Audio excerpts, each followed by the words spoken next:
नमस्कार, स्वागत है आपका प्रॉपर्टी प्लस में। मैं हूं दीपक यादव।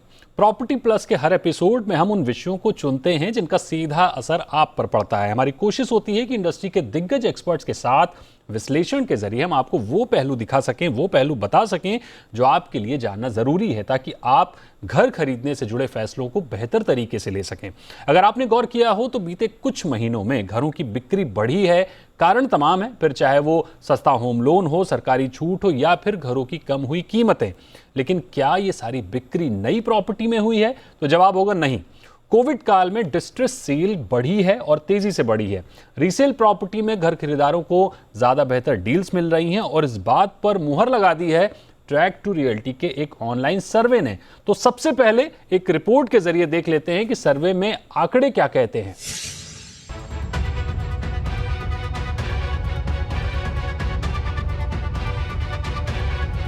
कोरोना के चलते 22 मार्च 2020 को जब देशव्यापी लॉकडाउन लगा तो सब कुछ थम सा गया। बड़े स्तर पर निर्माण ठप रहा और घरों की बिक्री भी। सरकार ने राहत पैकेजों का ऐलान किया। जुलाई 2020 से प्रॉपर्टी मार्केट में हलचल शुरू हुई और तीसरी चौथी तिमाही में घरों की बिक्री ने रिकॉर्ड कायम करना शुरू कर दिया। लेकिन इस बीच जो गौर करने वाली बात रही वो ये थी कि जहां घटते भाव, सस्ते होम लोन और तमाम तरह के ऑफर्स ने प्राइमरी मार्केट में नए घर की बिक्री बढ़ाई, तो वहीं रोजगार और आर्थिक अनिश्चितता के चलते हाउसिंग के रीसेल मार्केट में डिस्ट्रेस सेल ने पैर पसारना शुरू कर दिया। लिहाजा नए घरों के मुकाबले रीसेल मार्केट में घर खरीदारों को ज्यादा बेहतर डील्स मिलने लगी और अभी भी ये बदस्तूर जारी है। ट्रैक टू रियल्टी के ताजा सर्वे के मुताबिक 72% लोग मानते हैं कि डिस्ट्रेस सेल बढ़ी है। 68% घर खरीदार रीसेल की प्रॉपर्टी को विकल्प के तौर पर देख रहे हैं। 52% ने माना कि उनको डिस्ट्रेस सेल में 15 से 25% कम कीमत पर डील्स मिल रही हैं। डिस्ट्रेस सेल का सबसे ज्यादा असर एनसीआर पर और सबसे कम असर बेंगलुरु के प्रॉपर्टी मार्केट पर पड़ा है।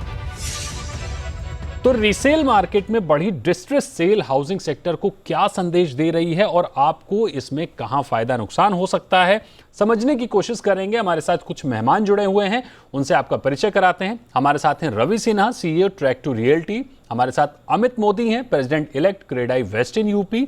नितिन जैन है हमारे साथ, जो कि प्रेसिडेंट इलेक्ट हैं एसोसिएशन ऑफ प्रॉपर्टी प्रोफेशनल्स यानी एपीपी दिल्ली एनसीआर। वेंकट राव हमारे साथ जुड़े हुए हैं, जो कि फाउंडर हैं इंटीग्राट के। तो आप सभी मेहमानों का बहुत बहुत स्वागत है।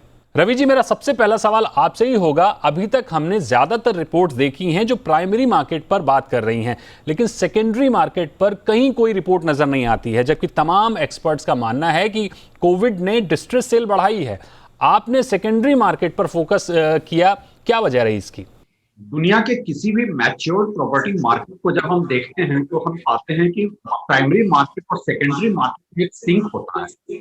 इस सर्वे में हमने फिर ये पाया कि इंडिया में प्राइमरी मार्केट और सेकेंडरी मार्केट में बहुत बड़ा मिसमैच है। सेकेंडरी मार्केट में डिस्ट्रेस सेल एक बहुत बड़ी प्रीडोमिनेंट रियलिटी है और बायर का जो माइंडसेट है वो भी काफी बदल गया है। आज का बायर होता क्या है कि घर में एक ऑस्पिशियस वजह से लोग ब्रांड न्यू अपार्टमेंट लेना चाहते हैं, लेकिन आज का जो मेट्रो शहर में रहने वाला बायर है वो प्राइस पॉइंट को देखता है। और जब प्राइमरी मार्केट और सेकेंडरी मार्केट के बीच में इतना बड़ा मिसमैच हो रहा है, मतलब 20 से 25% तक का मिसमैच देखा गया है, तो बायर आमतौर पे बेटर प्राइसिंग की तरफ जा रहा है। ये एक ऐसी सच्चाई है जिसको हम पब्लिक में लाना चाहते थे, क्योंकि डेवलपर कम्युनिटी की तरफ से हर कोई इसको डिनाई, कोई ये एडमिट नहीं करना चाहेगा कि जिस मार्केट में लोगों की जॉब जा रही है, सैलरी कट 40% हो रहे हैं, वहां डिस्ट्रेस सेल एक रियलिटी है। इस रियलिटी को अगर हमने नहीं समझा और एडजस्ट नहीं किया, आने वाले दिनों में इसका असर पूरे रियल एस्टेट के इकोसिस्टम पे पड़ेगा और इसका सबसे बड़ा असर प्राइमरी मार्केट में जो पहले से रेडी इन्वेंट्री है उनमें भी पड़ेगा। अमित जी, आप क्रेडाई को रिप्रेजेंट करते हैं, तमाम डेवलपर्स के हालातों को काफी करीब से जानते समझते हैं। सेकेंडरी मार्केट में जो लगातार डिस्ट्रेस बना हुआ है कोविड के बाद से, उसे आप कैसे देखते हैं और आपके प्राइमरी मार्केट को ये डिस्ट्रेस जो सेल हो रही है वो कितना अफेक्ट करती हुई नजर आ रही है? देखिए, प्राइमरी मार्केट और सेकेंडरी मार्केट में मेन डिफरेंस थोड़ा बहुत प्राइस का, गुड टाइम्स बैड टाइम्स में हमेशा 5-7-10% का फर्क तो हमेशा रहा है।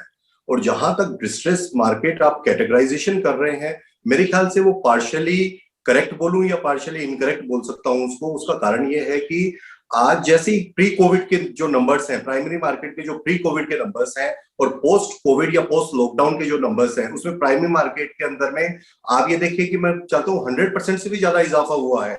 तो मैं ये बिल्कुल भी नहीं कहा जा सकता कि सेकेंडरी मार्केट की वजह से प्राइमरी मार्केट को डैमेज हुआ है। हाँ, ये जरूर हुआ है कि वर्क फ्रॉम होम का जो कल्चर डेवलप हुआ है उसके में अगर सेकेंडरी मार्केट में लोगों ने ज्यादा मकान लिए हुए थे या उनकी जॉब्स गई हैं या वो लोग एक सिटी से दूसरी सिटी ट्रेवल कर रहे हैं या एक ही सिटी में एक लोकेशन से दूसरी लोकेशन पे प्रीफर कर रहे हैं, तो उन्होंने अपनी इन्वेंट्रीज जो है एक्स्ट्रा होम्स की वो जरूर बेची है। और जैसे ही ये तेजी की संभावना हुई मार्केट में, तो हो सकता है कि उन्होंने 5-10% कम में बेची हो।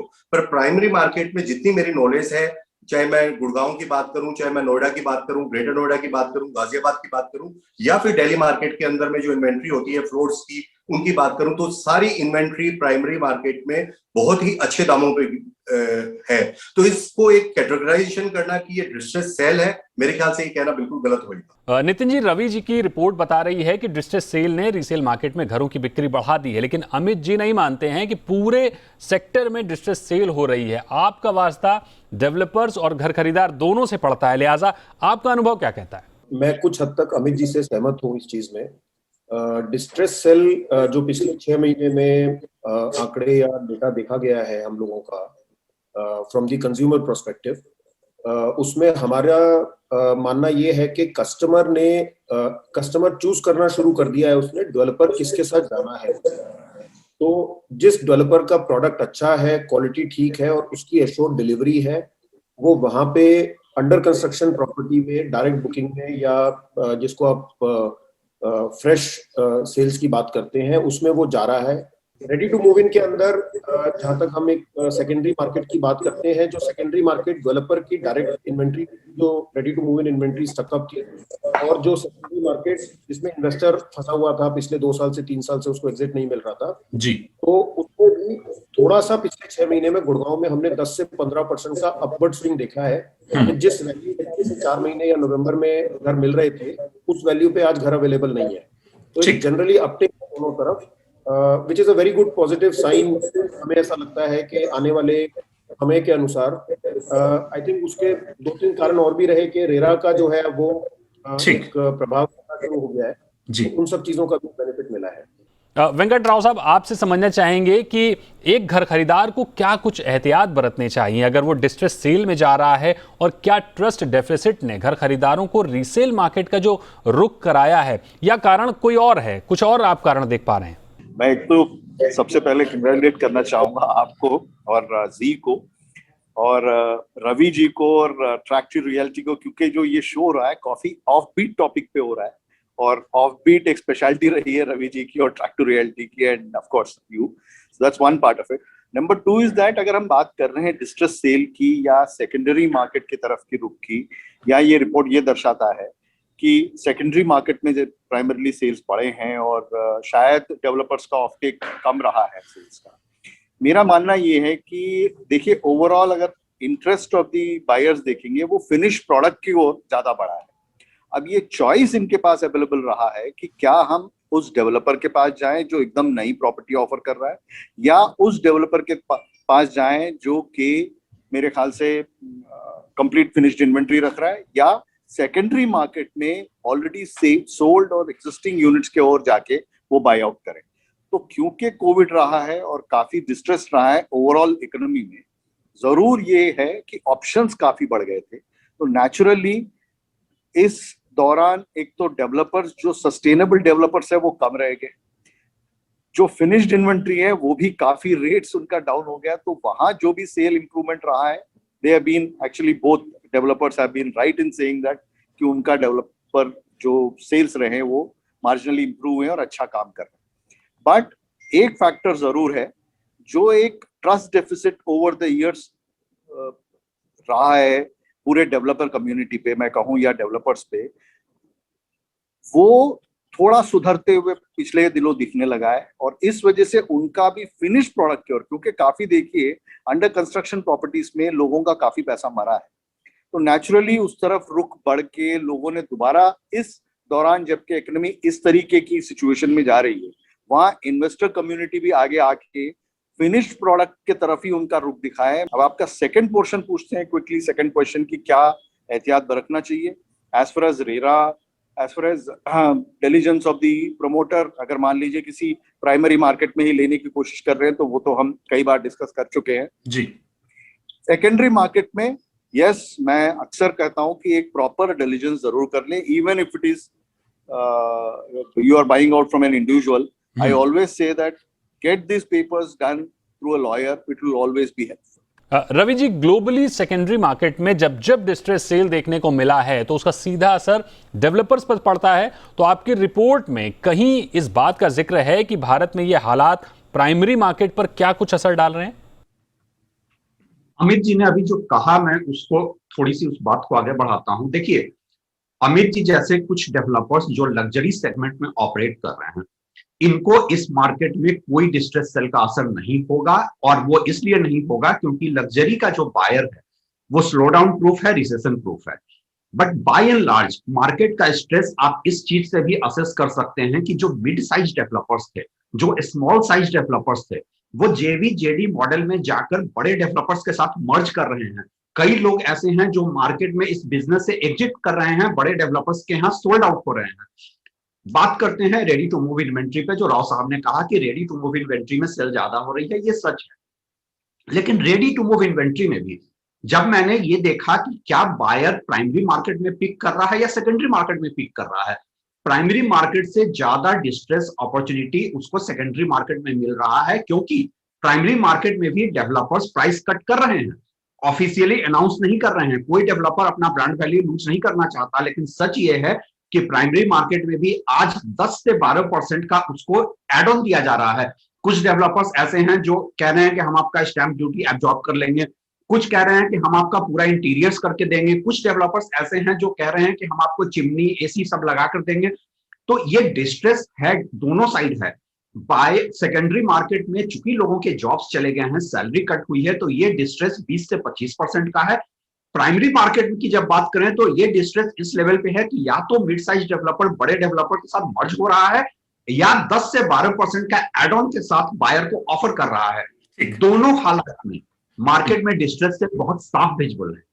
तो बिल्कुल, तो यहाँ रुकते एक बहुत ही छोटे से ब्रेक के लिए, और ब्रेक के उस पार जानने की कोशिश करेंगे कि अगर आप फ्रेश प्रॉपर्टी लेते हैं या रीसेल प्रॉपर्टी में डिस्ट्रेस सेल में जाते हैं तो आपके लिए क्या ऑप्शन सबसे बेहतर हो सकता है। बहुत ही छोटे से ब्रेक के बाद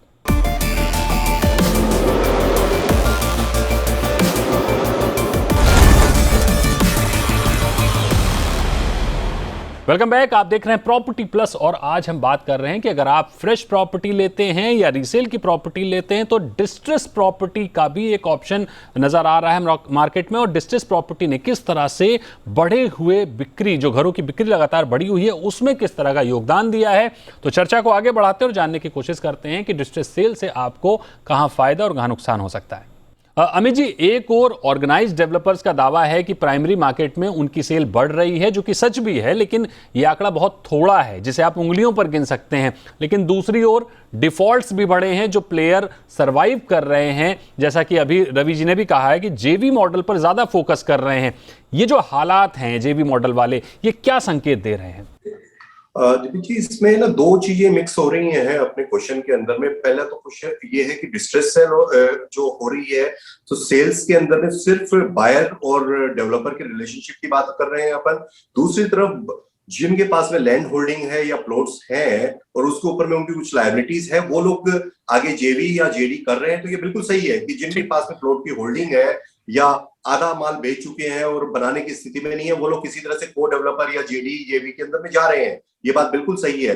लेकिन एट द सेम टाइम जो रवि जी कह रहे हैं कि डिस्ट्रेस सेल वर्ड जो यूज हो रहा है, तो प्राइमरी सेकेंडरी मार्केट का माल ही इसलिए बिक रहा है कि प्राइमरी मार्केट में उस प्राइस पे डेवलपर्स दे नहीं रहे हैं, इसलिए बायर्स को जो है वो सेकेंडरी मार्केट से परचेज करना पड़ रहा है। अदरवाइज बायर का माइंडसेट ये होता है कि मैं डायरेक्ट डेवलपर से परचेज करूं, लेकिन उसको अपने प्राइस पे चीज डेवलपर नहीं दे रहा है, स्पेशली ऑब्वियसली कि है ना, वो जिन पे उसका फेथ है या ट्रस्ट है उस डेवलपर्स के पास जाते हैं और उसको अपने एक्सपेक्टेड प्राइस पे नहीं मिलता तो वो सेकेंडरी मार्केट में जाके परचेज कर रहा है। तो सेकेंडरी मार्केट की भी सेल काफी अच्छी है और प्राइमरी मार्केट में ये भी बात बिल्कुल रवि जी की सही है कि हाँ भाई डेवलपर्स जो है इन्वेंट्री, अगर किसी के पास में इंडिविजुअली इन्वेंट्री काफी लार्ज इन्वेंट्री है तो वो लोग उसके अंदर में कि भी रजिस्ट्रेशन के चार्जेस हम दे देंगे, इस तरह की स्कीम करके कर रहे हैं। बट इसको डिस्ट्रेस सेल नहीं बोल के कि स्कीम जो कि अच्छी से अच्छी मार्केट के अंदर में भी है ना, डेवलपर्स चाहे कोई डीएलएफ हो या जिस टाइम पे अच्छे से अच्छे पीरियड होता था, टाइम होता था, उस टाइम पे भी स्कीम्स निकलती थी, तो ये भी एक पार्ट ऑफ स्कीम मानना चाहिए, इसको डिस्ट्रेस नहीं मेरे ख्याल से बोलना चाहिए। मार्केट इस टाइम पे बहुत अच्छी है और लोगों को इस टाइम पे घर लेने का मैं ये समझता हूँ बहुत बेनिफिट है, क्योंकि जो पुराने प्रोजेक्ट जो स्टकअप थे वो भी उनके अंदर में नई नई गवर्नमेंट पॉलिसीज ला रही है। नितिन जी, एक बात तो साफ है कि नॉन सीरियस बायर्स और बिल्डर्स दोनों हाउसिंग से पूरी तरह से बाहर होते दिख रहे हैं, लेकिन सीरियस बायर्स के माइंडसेट में क्या कुछ बदलाव आया है कोविड काल को देखते हुए? क्या वो डेवलपर्स की ब्रांड रेपुटेशन को देख रहे हैं, रेडी टू मूव प्रॉपर्टी, या फिर गिरते भाव में कहीं भी फैसला ले रहे हैं? किस तरह का माइंडसेट बदला है कोविड टाइम में? वो एक बेसिक चेंज आया है, बदलाव आया है एक उपभोक्ता के या एक बायर कंज्यूमर के एक माइंडसेट में। पहली चीज तो वो रिस्क नहीं लेना चाहता, वो रिस्क एवर्स हो गया है टोटली। उसको इतनी हॉरर स्टोरीज मिल गई हैं सुनने को और देखने को कि वो अंडर कंस्ट्रक्शन प्रॉपर्टी जहाँ पे उसको डेवलपर के ऊपर कॉन्फिडेंस नहीं है या उसके पुराना बैगेज है डेवलपर का, वहां पे तो वो बिल्कुल हाथ नहीं रखेगा। आप उसको 100 का सामान 50 में भी दे देंगे तो वो नहीं लेगा। दूसरी चीज, उसका जो पहला रुझान रहता है आज एंड यूजर बायर का, वो आज भी उसका घर को रेडी टू मूव इन घर को खरीदने का ही है। वो रेडी टू मूव इन घर उसको दो तरीके से मिल पाता है। एक उसको मिल पाता है जो एक कंज्यूमर के ऑलरेडी किसी इन्वेस्टर के पास है, जिसमें उसको एक एक सौदे को ढूंढना पड़ता है। और दूसरी चीज है जिसमें डेवलपर के पास अनसोल्ड इन्वेंट्री है और जो रेडी टू मूव इन हो गई है, किसी के पास 50 अपार्टमेंट्स की इन्वेंट्री है, किसी के पास 100 की है, किसी के पास 500 की है। वहां पे उसको एन ब्लॉक एक इन्वेंट्री मिल जाती है। तो दोनों जगह पे क्या दिक्कत है कि जी जो बायर है, ब्रोकर उसको या एजेंट जो है उसको 100 की चीज 90 में कोट करता है और बायर सडनली देखता है कि 90 में तो चीज अवेलेबल नहीं है। वो आप किसी भी ऑनलाइन पे जाएंगे तो वो बायर को अट्रैक्ट करने के लिए एक प्राइस कोट कर देता है, तो वो एक उसको एकदम घबराहट हो जाती है कि चीज तो अवेलेबल नहीं है। तो that is also fuelling the market कि सडनली जो सेलर है वो भी हाथ रोक लिया है उसने।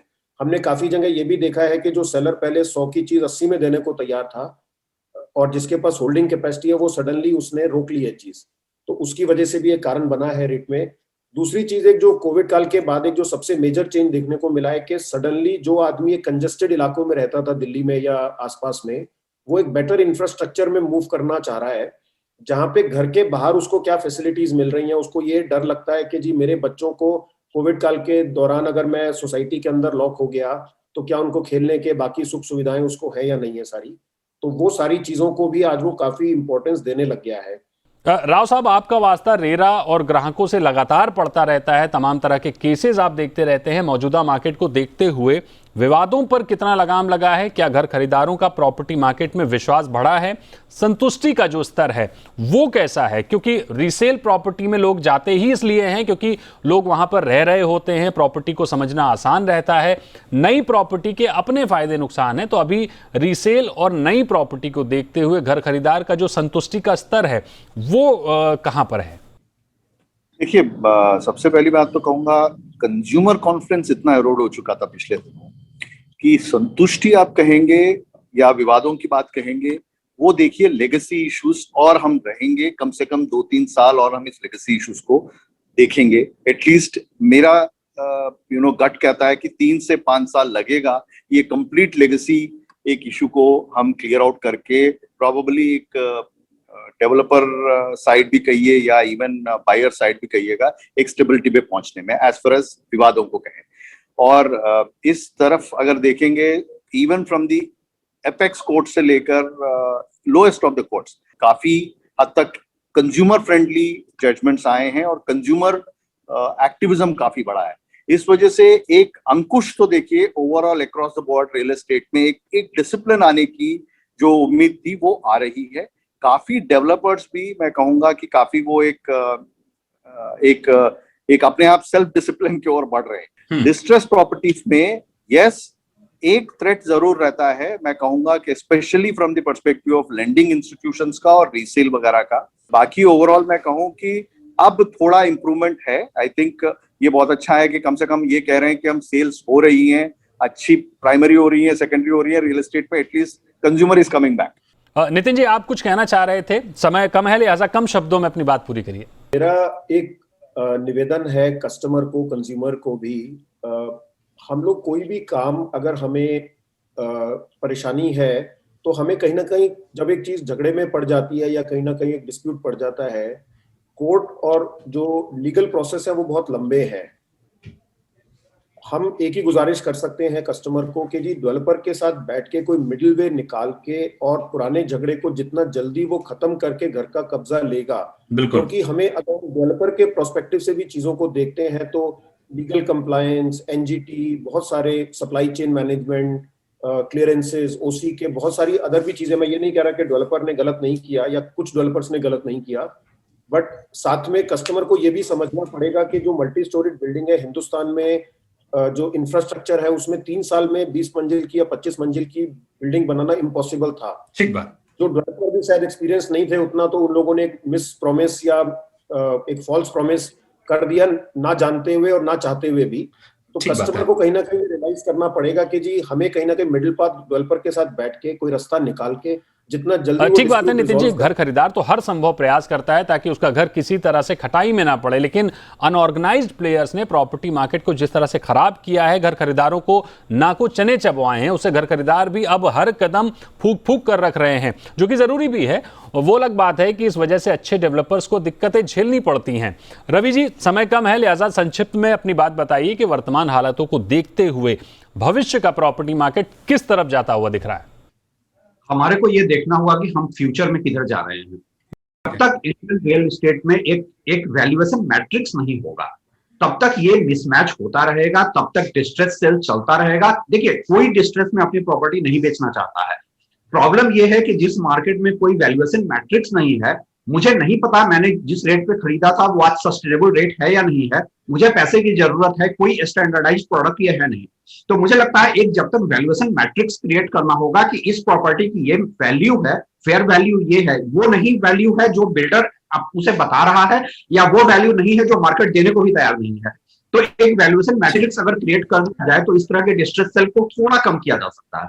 अब बिल्कुल, यानी मोटे तौर पर इस चर्चा का सार निकालने की कोशिश करें तो अच्छी बात यह है कि घर खरीदार अब तेजी के साथ फैसले ले रहे हैं, फिर चाहे प्राइमरी मार्केट हो या फिर सेकेंडरी मार्केट। आर्थिक संकट के लिहाज से डिस्ट्रेस सेल में अच्छी डील्स मिल रही है तो ग्राहकों का उधर जाना लाजमी है। वहीं दूसरी ओर लग्जरी और अच्छे डेवलपर्स की चिंताएं कम हैं। सबसे ज्यादा संकट अनऑर्गेनाइज्ड डेवलपर्स झेल रहे हैं, फंड की किल्लत है, प्रोजेक्ट और ग्राहक फंसे हुए हैं जो कि अलग अलग दबाव बना रहे हैं। 100 की सीधी बात अगर हम देखें तो आप भी घर खरीदने का मन बना रहे हैं तो आसपास पता कर लीजिए। फ्रेश प्रॉपर्टी के साथ रीसेल में भी शानदार विकल्प मौजूद हैं। आपके पैसे भी बचेंगे, तनाव भी कम होगा। आप सभी मेहमानों का बहुत बहुत शुक्रिया हमारे साथ जुड़ने के लिए। तो आज के शो में फिलहाल इतना ही, लेकिन प्रॉपर्टी प्लस के हर एपिसोड में हमारी कोशिश रहती है कि घर खरीदारों से जुड़ी जरूरी बातों को, जमीनी मुद्दों को मजबूती के साथ उठाया जाए और प्रॉपर्टी मार्केट की पारदर्शी तस्वीर पेश की जाए।